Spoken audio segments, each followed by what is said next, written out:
하나님 말씀 열왕기상 15장 1절부터 8절까지입니다. 느바세 아들 여로보암 왕 제18년에 아비암이 유다 왕이 되고 예루살렘에서 3년을 치리하니라. 그 모친의 이름은 마아가라. 아비살롬의 딸이더라. 아비암이 그 부친의 이미 행한 모든 죄를 행하고 그 마음이 그 조상 다윗의 마음 같지 아니하여 그 하나님 여호와 앞에 온전치 못하였으나 그 하나님 여호와께서 다윗을 위하여 예루살렘에서 저에게 등불을 주시되 그 아들을 세워 후사가 되게 하사 예루살렘을 경고케 하셨으니 이는 다윗이 햇사람 우리아의 일 외에는 평생의 여호와 보시기에 정직히 행하고 자기에게 명하신 모든 일을 어기지 아니하였음이라.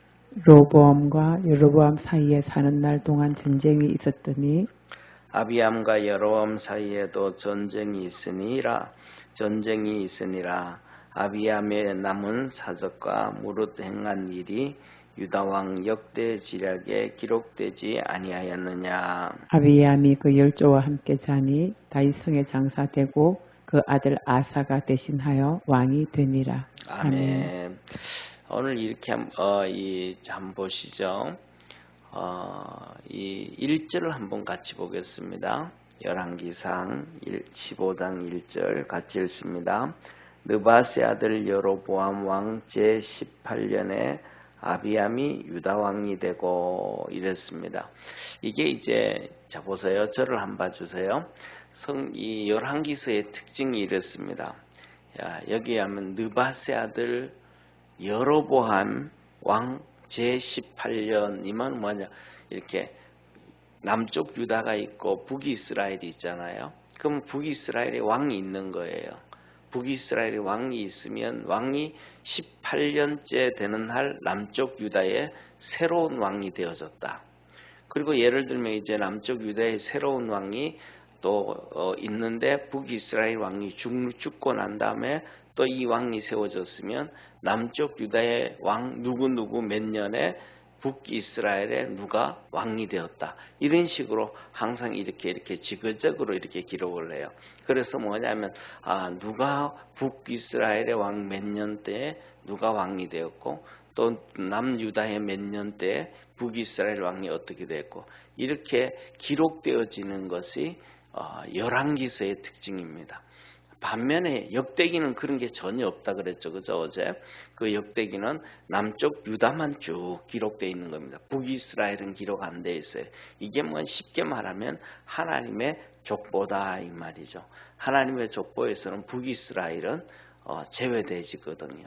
왜 제외되지냐면 지난번에 새벽 예배 말씀드렸던 것처럼 여로보암 시대에 북이스라엘 초대왕 여로보암이잖아요. 오늘 1절에 나오는 여로보암 왕 18년에 남쪽 유다의 왕이 된 것처럼 이 여로보암 왕 시대에 우상 숭배를 했단 말이에요. 금송아지를 만들어 놓고 베델의 신전 만들고 단의 신전 만들고 그리고 거기에 이제 제단을 쌓아놓고 그 다음에 세 번째로는 가장 큰 죄 중에도 하나인 거기에 제사장들을 레위인도 아니고 원하는 사람이면 누구나 다 시켰단 말이에요. 이렇게 하다가 보니까 문제가 뭐냐면 이러한 문제가 터졌을 때 북이스라엘 백성들이 반기를 들고 일어나야 되는 거예요. 뭐냐면 우리는 하나님만 섬기라 그랬다. 근데 우리는 하나님만 섬기라 그랬는데 하나님은 출애굽을 해가지고 가나안 들어올 때도 이렇게 이 땅에 있는 가나안 땅 모압과 암몬과 말곰과 이 우상 숭배하게 되어지기 때문에 이 땅에 있는 사람들을 다 정리하고 죽이고 쫓아내고 그 다음에 여기에 있는 이방인들의 딸들을 아내로 취하지 말고 우리들의 딸들을 그들에게 주지 말라 그랬다 라고 하나님 말씀으로 돌아가야 되는데 이 정치를 하면 우리 말씀드렸던 것처럼 코로나 시대도 똑같잖아요. 그죠? 코로나 시대에도 전 세계에서 우리나라처럼 QR 찍어가면서 국민들의 동선을 체크해가면서 그렇게 하고 그다음에 예배 시간에도 19명 뭐 몇 명 이렇게 탄압한 정부가 단 하나도 없어요. 대표적으로 뭐냐면 지금도 전 세계 언론이 러시아를 공산주의라고 막 그러잖아요. 그죠? 근데 러시아는 지금 공산주의 아니거든요. 왜냐하면 소련이 공산주의, 소련 말 그대로 소련, 이 소비에트 연방, 공산주의 연방, 이게 소련이 공산주의였고, 그 다음에 소련이 고르바초프가 기독교인으로서 소련 연방을 해체하고 난 다음에는 이 소련이 이제 러시아가 됐단 말이에요. 제정 러시아.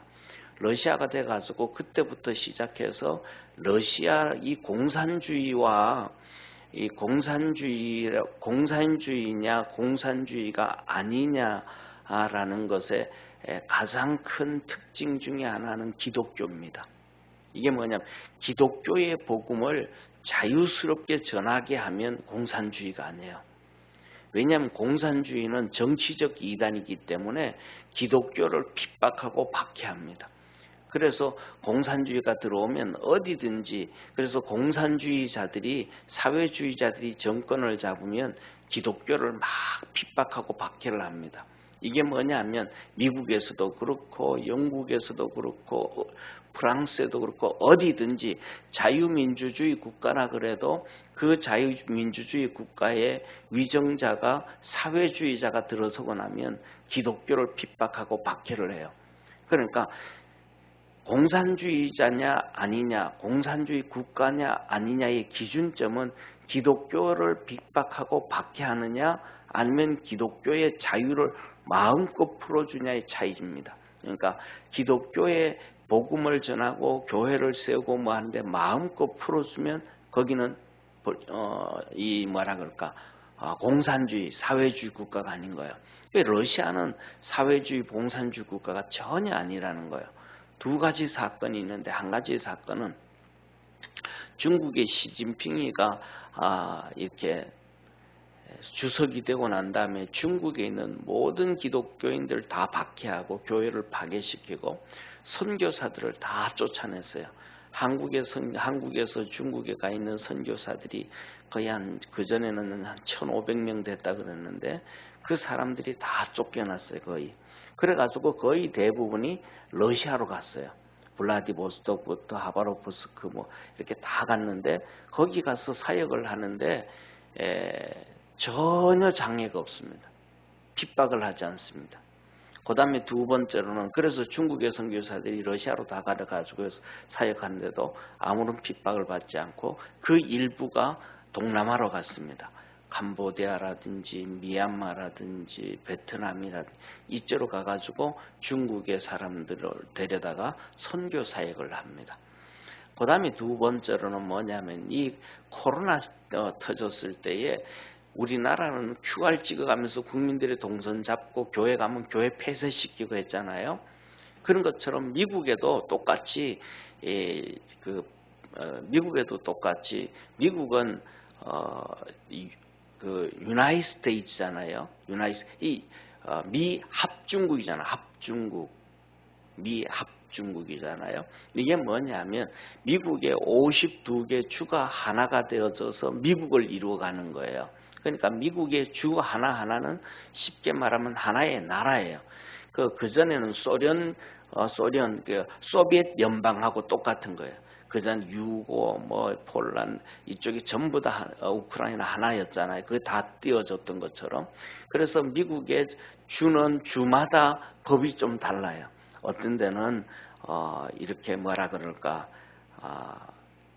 어떤 마약 같은 거는 허용해 주는 주가 있고 어떤 마약 같은 거는 어떤 주는 허용을 안 해주고 그 다음에 도박도 어떤 이렇게 해주는 주가 있고 안 해주는 주가 있고 그 다음에 이쪽에서는 이러한 죄를 지으면 범죄가 되는데 저쪽 주에는 범죄가 안 돼요. 그래서 이쪽 주에 범죄한 사람들이 그 옆주로 도망을 가는 경우도 있어요. 가면 안 잡히니까. 그런데 그 주지사가 누구냐, 사회주의자냐 아니냐에 따라서 코로나 시대에도 예배를 드리게 하기도 하고 예배를 못 드리게 하는 경우도 있었어요.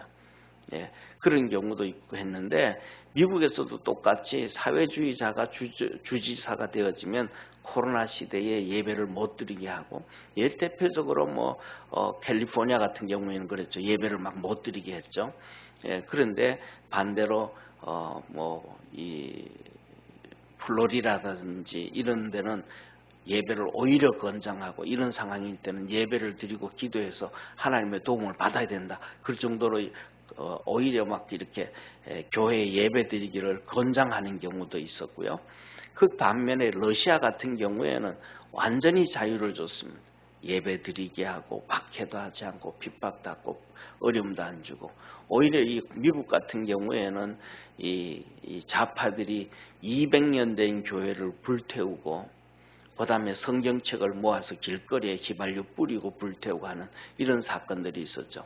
그러니까 우리 기준점이 뭐냐면 이 기독교가 기준이에요.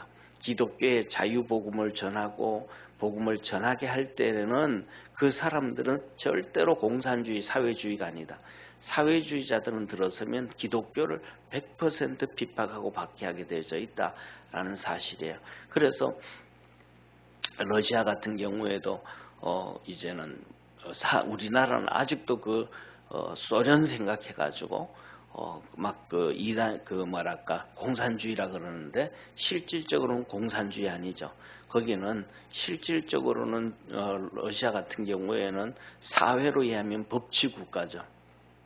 사회로 얘기한 법치국가. 그 대표적인 것이 뭐냐면 지금 있는 푸틴 대통령이죠. 푸틴 대통령이 러시아 법이 2년 2번 연임을 하고는 대통령이 못 된다 그랬거든요. 이게 러시아의 법이었어요. 그래가지고 그 법 때문에 푸틴 대통령이 2번 연임을 하고 난 다음에 그 밑에 베르바토프가 대통령이 되고 이 푸틴 대통령이 국회의원으로서 생활을 했단 말이에요. 그리고 그 다음에 4년 지나고 난 다음에 대통령이 다시 푸틴이 나와가지고 지금 대통령이 돼서 지금 이렇게 했는데, 그 전에 베르바토프 때 법을 바꿔가지고 2번 연임만 하는 걸로 끝나는 게 아니고 더 할 수 있도록 법을 바꾼 거예요.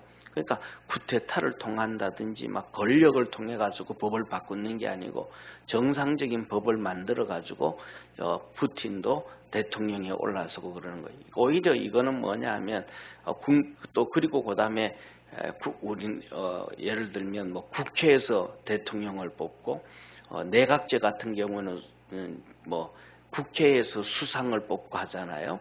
그런데 러시아 같은 경우에는 대통령을 뽑는데 전 국민 투표를 해요. 그러니까 2번 연임을 한 번 연임을 하든지 한 번 단임을 하든지 2번 연임을 하든지 그것은 국민들이 다 투표해가지고 뽑는 거니까 그거는 독재라고 할 수 없죠. 장기 집권이라고 얘기할 수가 있는 거죠. 그런 부분이에요. 그래서 뭐냐면 오늘 여기 본문 말씀에서 다시 돌아가면 북이스라엘과 남쪽 유다가 서로 이렇게 교차가 되어진다. 라는 사실이고, 그 다음에 우리가 그런 것을 보면서 이 오늘 여기 본 말씀에 보면 이 우상 숭배를 철저하게 이 남쪽 유다도 시작하게 되거든요. 이 뿌리가 어디부터냐면 솔로몬부터 시작되는 거예요. 솔로몬 통치 40년, 그리고 그 밑으로 오면서 그들이 봤던 것들, 오늘 그리고 이 솔로몬의 아들이 르호보암이잖아요.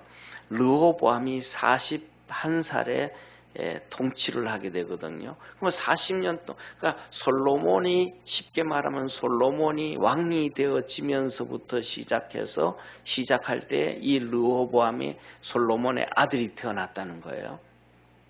그래서 40년 동안 본 게 뭐냐 하면 그 아들이 솔로몬의 아들 40년 아들이 태어나면서 40년 동안 본 게 아버지가 수많은 그러니까 700명의 왕비들과 300명의 첩들을 보면서 그들이 우상 숭배하는, 그리고 자기 나라 신들을 갖다가 섬기는 그것을 보고 예루살렘 동쪽의 앞에다가 전부 우상단지를 다 만들었다. 각종 우상단지를 만들었단 말이에요. 그걸 보고 컸으니까 그 아들도 그렇게 또 따라가는 거예요. 오늘 본문 말씀에서는 이 아비암이라고 하는 왕은 솔로몬의 손자인데 솔로몬의 손자도 보는 게 전부 그거잖아요. 보는 게 전부 그거니까 똑같이 이렇게 범죄를 해요. 그래서 이렇게 말씀을 하셔요. 하나님이 3절에 보면 아비암이 그 부친에 이미 행한 모든 죄를 행하고 똑같이 자기 아버지가 40년 동안 솔로몬 시대의 우상 숭배가 팽배했던 걸 그것을 그대로 따라가고 그 다음에는 우리가 이 아비암이 봤던 것처럼 이방인들의 신전에 가면 남창도 있고 그 다음에 이 여제사장들도 있었단 말이에요. 이거는 뭐 고린도 교회도 그렇고 고린도 지방에도 그렇고 에베소 지방에도 나중에 다 그게 또 나와요. 특히 고린도 지방이 아주 심했단 말이에요. 그래서 성전에 그들이 원하는 신전에 가서 제사를 지내고 마지막 섹스를 하는 거예요. 그래서 거룩해진다고 이런 정말 잘못된 타락된 문화가 있었는데 이 문화가 이 고린도 지방 예수님 시대에 있었던 것이 아니고 벌써 그 전에 이 암몬이나 모함이나 밀곰을 섬기던 우상을 섬기던 이들이 벌써 다 있었더라 이 말이에요. 그래서 뭐냐면 오늘 여기서 이렇게 말씀을 하셔요. 뭐라고 말하면 3절에 보면 중간 부분에 그 조상 다윗의 마음과 같지 아니하여 그 하나님 여호와 앞에 온전치 못했다. 이래서 뭐냐면 그런데 그 4절 보세요. 4절에 우리 한번 같이 읽습니다. 시작. 그 하나님 여호와께서 다윗을 위하여 예루살렘에서 저에게 등불을 주시되 그 아들을 세워 후사가 되게 하사 예루살렘을 견고케 하셨으니 라고 말씀하셔요. 그리고 좀 더 다윗에 대해서 좀 더 말씀을 합니다. 5절에는 이는 다윗이 햇사람 우리아의 일 외에는 평생의 여호와 보시기에 정직히 행하고 자기에게 명하신 모든 일을 어기지 아니하였음이니라 라고 이렇게 말씀을 합니다. 다시 말하면 자 보세요. 하나님께서 지금 이 솔로몬도 그렇고 솔로몬의 아들 르호보암도 그렇고 또 다음에 솔로몬의 손자 아비암도 그렇고 이들이 특징이 뭐냐 하면 역사 공부를 안 한다는 거예요. 솔로몬도 그렇고 그 다음에 그 아들 르호보암도 그렇고 그 손자 아비암도 그렇고 역사 공부하면 자기 아버지 다윗 자기 할아버지 다윗, 자기 증조부 다윗만 공부를 하면 이스라엘 백성들은 잘 살 수 있는데 그 다윗에 안 본다. 하나님은 다윗을 위해서 첫째로는 예루살렘에 등불을 주셨고 다윗 때문에 아들을 세워서 나라를 굳세게 줬다. 지금 솔로몬도 타락하고 그 아들도 솔로몬의 아들도 우상 숭배하고 그 손자도 그 길로 가는데도 불구하고 하나님이 이 유다라는 나라를 축복해 주시는 것은 다윗 때문에 그렇다라는 말씀이에요. 그리고 세 번째로는 하나님께서 하시는 말씀이 뭐냐면 다윗은 우리아의 일 외에는 하나님 앞에서 죄짓지 않고 정직히 행했더라. 그리고 그 다음에 하나님이 하시는 말씀들은 모든 일에 있어서 거역한 적이 없고 다 순종했더라. 그러니까 우리가 지금 솔로몬이 이렇게 자기 나라가 이렇게 든든히 세워가는 것, 그 아들 르호보암이 나라가 이렇게 잘 든든히 되어지는 것, 그 다음에 또 그 손자 오늘 본문에 나오는 이 아비암이 이렇게 나라가 그래도 유지되어지는 것이 자기 아버지, 자기 할아버지, 자기 증조부여셨던 다윗 때문에 이렇구나라는 것을 알면 되는데 그걸 모른단 말이에요. 그 다윗부터 그 전부터 전부 다 하나님 뭐라 그래요? 이 모든 일들이 유다의 이스라엘의 역대지략에 기록되어지지 않았느냐. 이 다 그대로 기록되어져 있다 이 말이거든요. 그러니까 다윗에 대해서 공부만 하면 역사 공부만 하면 하나님의 축복을 받을 수가 있는데 하나님 그 역사 공부를 안 하더라.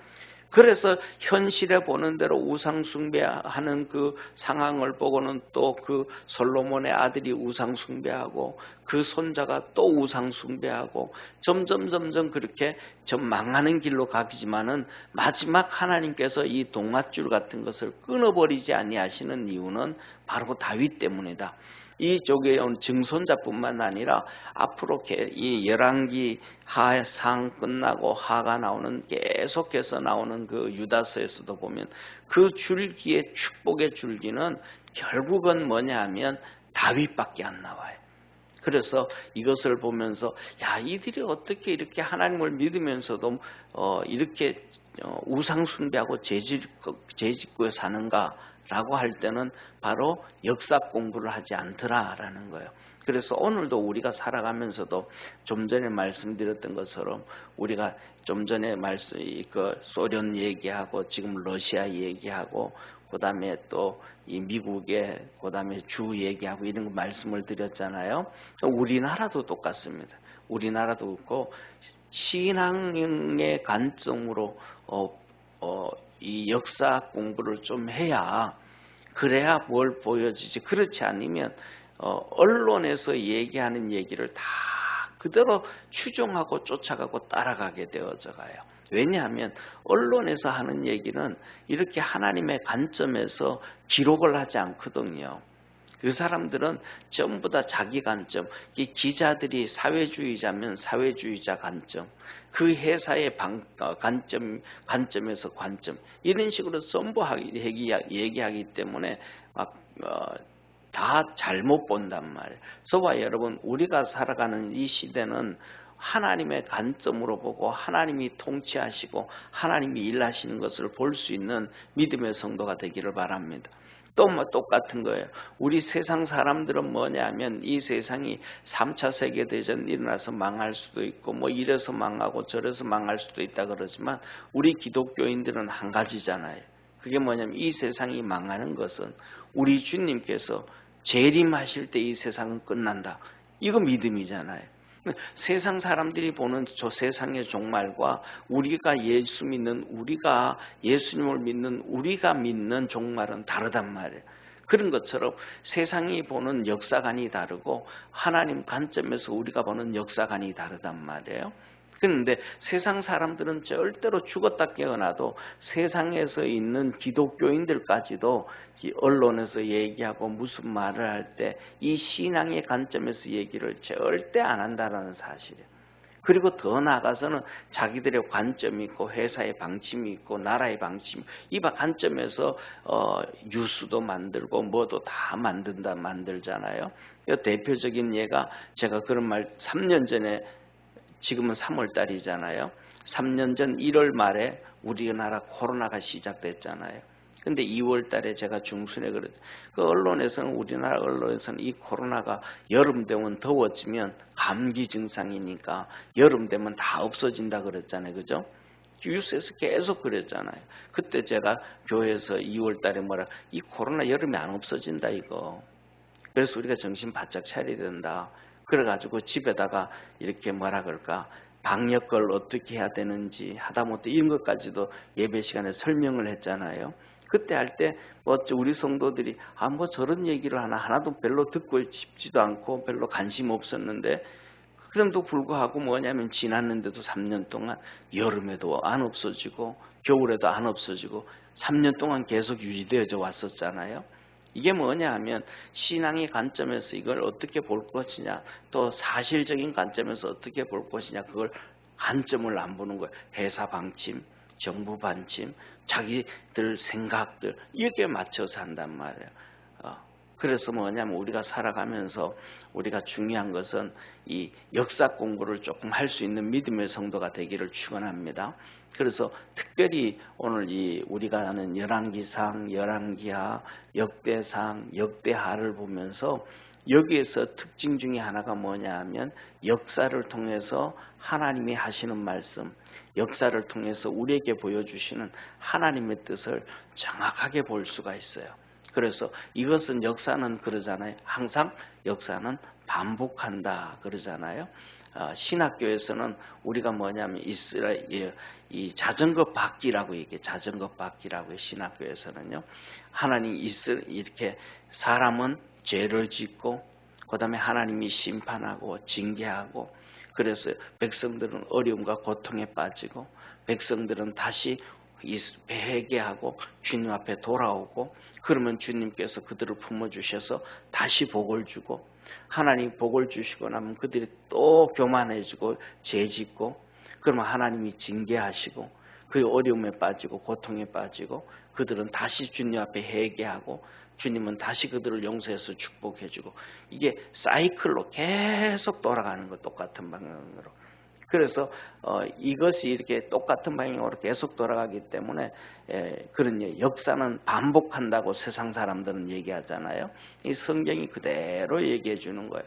그래서 이 성경에 하나님이 하시는 역사를 보고 우리나라에 적용할 수도 있고 어느 나라에도 다 적용할 수도 있고 적게는 나가서 우리 자신에게도 적용을 할 수 있고 이것을 통해서 하나님의 뜻을 더 잘 볼 수가 있습니다. 그래서 우리 믿음의 성도들이 오늘 여기서 보면 다윗만 붙잡고 달려갈 줄 아는 축복의 성도가 되기를 바랍니다. 다윗을 붙잡았더니 다윗이 그 때문에 그 이스라엘 나라를 축복해 주셨고 그 후손들이 계속 죄 짓는데도 그 하나님이 완전히 멸하지 않고 버리지 않고 이거는 뭐냐 하면 하나님께서 다윗과 약속을 해준 거예요. 다윗이 하나님 앞에서 성전 건축을 하겠다고 하나님 앞에 서원을 했을 때 주셨던 말씀이에요. 그때 주었을 때 하나님이 한 18가지 정도 축복을 해주시거든요. 18가지 정도 축복하시는데 그때 하신 말씀이 그 중에 하나가 뭐냐면 내가 다윗 내 너를 축복해 주는데 사울처럼 하지 아니하겠다 너에게는. 사울은 죄지었잖아요. 범죄자 하나님 말씀 버렸잖아요. 그랬더니 하나님이 버렸단 말이에요. 그리고 버리고 다윗을 세워서 사울 대신 다윗을 세웠단 말이에요. 그런데 하나님이 다윗에게는 다윗아 내가 너에게는 사울에게 행한 것처럼 너 왕위를 너 후손들에게 줄 왕위를 빼앗아서 다른 사람에게 주지 아니하고 너에게 계속해서 대를 이어서 후손들이 복을 받게 해주겠다라고 약속을 해주신 거예요.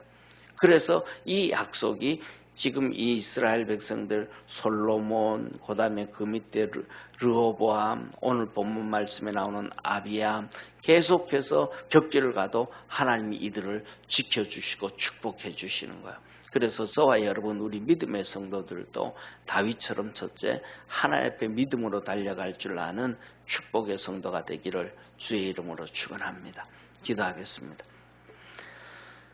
전능하신 하나님 아버지 다윗이 하나님을 잘 섬겨서 하나님 앞에 온전함으로 믿음으로 달려가서 하나님께서 그를 통하여 후손들에게까지 복을 주셨습니다.